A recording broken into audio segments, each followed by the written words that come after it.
Kumusta kayo dyan, mga ka-OFW? Welcome back dito sa aking channel, Jason's Escapade Ideas. Para sa mga susunod pang mga videos, mga tips sa driving at mga paalala sa kalsada, just click here to subscribe and ring the bell. Okay, nung mga nakahuling araw ay pinag-usapan natin yung tungkol sa mga parts sa loob ng kotse, ng automatic na kotse. Ngayong araw na ito ay pag-uusapan natin naman yung mga road signs at mga traffic sign bago tayo sumabak sa pagmamaneho sa kalsada. Unang-una, syempre, ikabit ang seatbelt. Yeah, fasten your seatbelt. Ito na.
Prohibited.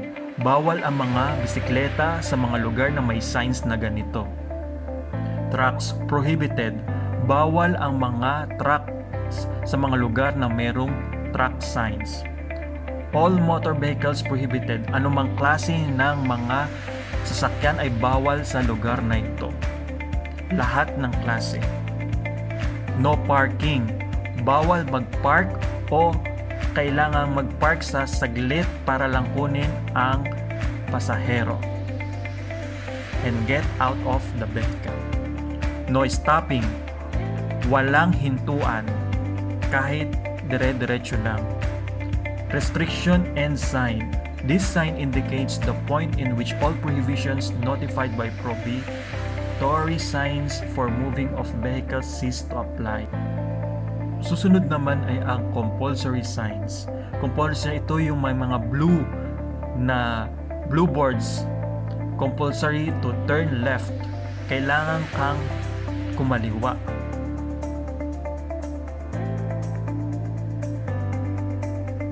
Compulsory to turn right. Kailangan mong kumanan. This sign indicates that vehicles are permitted to proceed right only. Compulsory ahead. Kailangan lang ay dire-diretso. This sign indicates that the vehicle is only permitted to proceed ahead.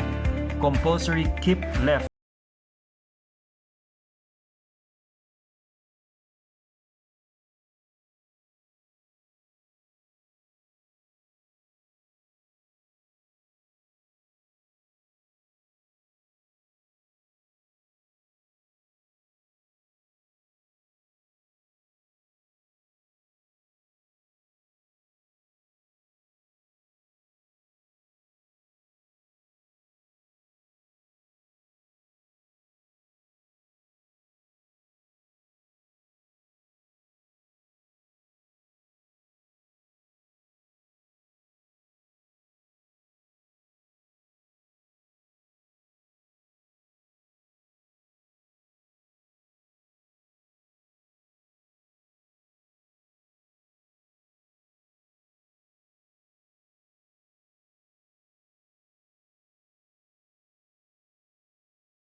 right or left hairpin bend. Pwede kang mag-U-turn pa kaliwa, pwedeng pa U-turn pa kanan. Roundabout. Ito ay yung may mga roundabout o yung pabilog na daan.